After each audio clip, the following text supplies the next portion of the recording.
private networks have been around since at least 2014, but they really started to take off after 2017.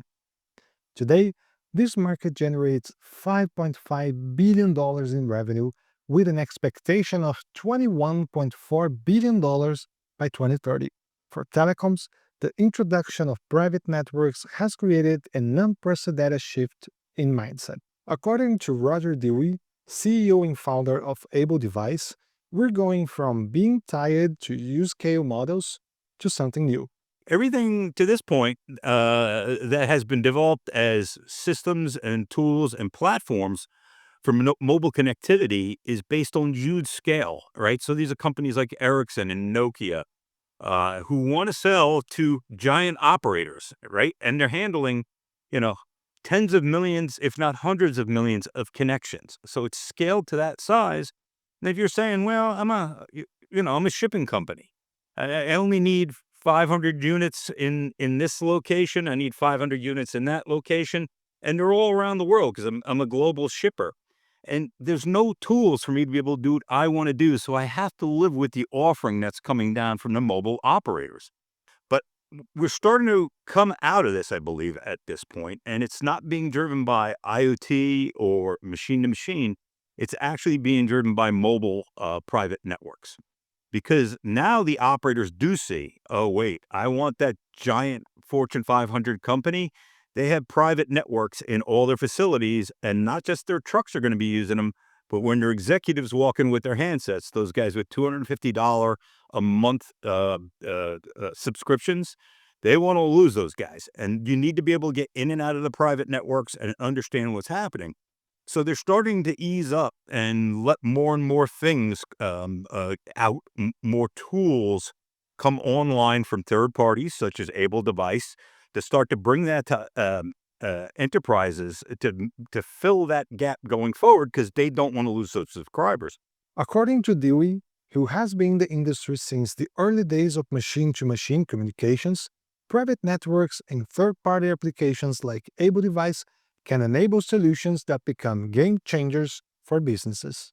For example, what we do at Able Device and that is we take a standard component, the SIM, or in this case, or both cases, we either work with SIMs or eSIMs or UICCs, depending on the terminology you want to use. And it's forwards and backwards compatible, and it's a great standard. There's billions and billions of them out there, and it has to work with any device that you plug it into.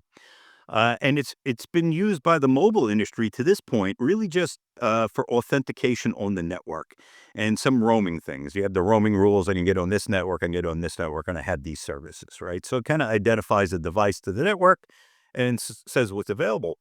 So a lot of what can be done on a platform for monitoring connectivity and managing that connectivity. For example, monitoring signal strength of where the device is and checking that it's at an acceptable level for that application. And if it's not, looking for other networks that are in the area and changing to a network with a better signal strength. Now, the way we do it is all the intelligence is on the SIM.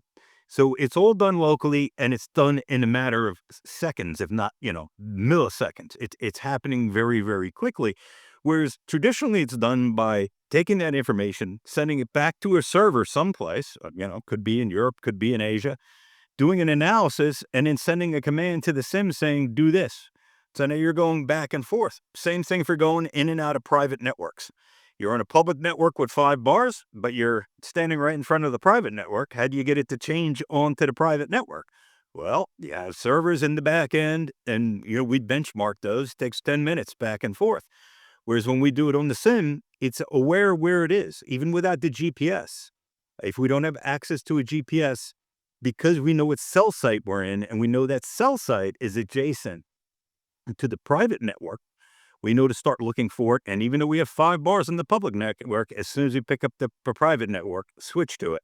But then we can also check, is the signal strength good enough in the private network? Is data working that sort of enough? If not, get back on the public network and check periodically to make sure that things are working. So you have this constant high quality of service going back and forth.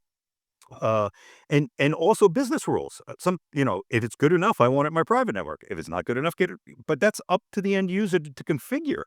So the IT department at that enterprise can configure that all themselves. They don't need to know Java card. They don't need to know anything about the mobile network. You don't have to live with what that operator is saying. No, this is what everybody gets. No, I'm an IT department. This is what I get. This is the way I want it to work. So it maximizes the utility, the effectiveness of our specific application, and gives us that competitive business advantage. As technologies evolve, Dewey sees operators and vendors benefiting big time from private networks. They're terrified about the concept of becoming a bit pipe, right? They're looking at what happened in the traditional wireline world. Long distance companies became bit pipes, and the real money's made over the top. But at the same time, every man, woman, child, dog on earth has a cell phone now. Fantastic. The next big thing is penetrating all the corporate accounts and all the enterprise that are currently using Wi-Fi. And Wi-Fi doesn't scale for tens of thousands of devices, and it's not as secure as the mobile network. I mean, the SIM card is great also because it's all secure. I mean, it's basically every session and every device has its own authentication, its own encryption sessions, and then it's redone the next time. It's never the same twice because of the way the algorithms work on it. So it really makes a lot of sense. It just those tools haven't been there to make it work the way these guys want it to work. Again, as this starts to open up, and they're chasing those private mobile networks because they see the ARPU, but the drag along effect is going to be at the enterprises, factory floors, shops, things like that.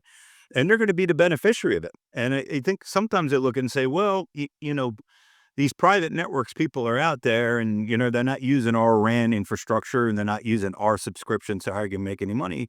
Well, a lot of it's coming in and out, like I said, and you want that. You want that business because now it's international roaming business for the most part, which is very lucrative in a lot of cases. And again, you're keeping those customers. I mean, and it becomes very, very sticky, unlike consumers with handsets. Operator B gives me a better deal. I'm out of here. I'm going over there.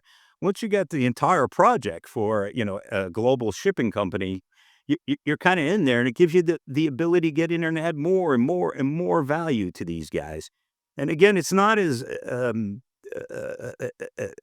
taxing on the resources as they might think it is, because these enterprises have massive IT departments that are extremely competent. If you just give them the ability to do it, they want to do it themselves. They don't want you to do it. You just have to give them some tools and some rules, and this is going to take off pretty big in my view. Despite all the resistance that we've been getting for more than a decade from the mobile network operators and the telecom infrastructure, it's going to be really big for them. As telecom companies realize the potential for new revenue streams, we'll see IT departments unlocking even more innovative use cases that promise to change how the enterprise sector works. And with new players like Able Device joining the game, private networks are set to unleash a new era in telecommunications.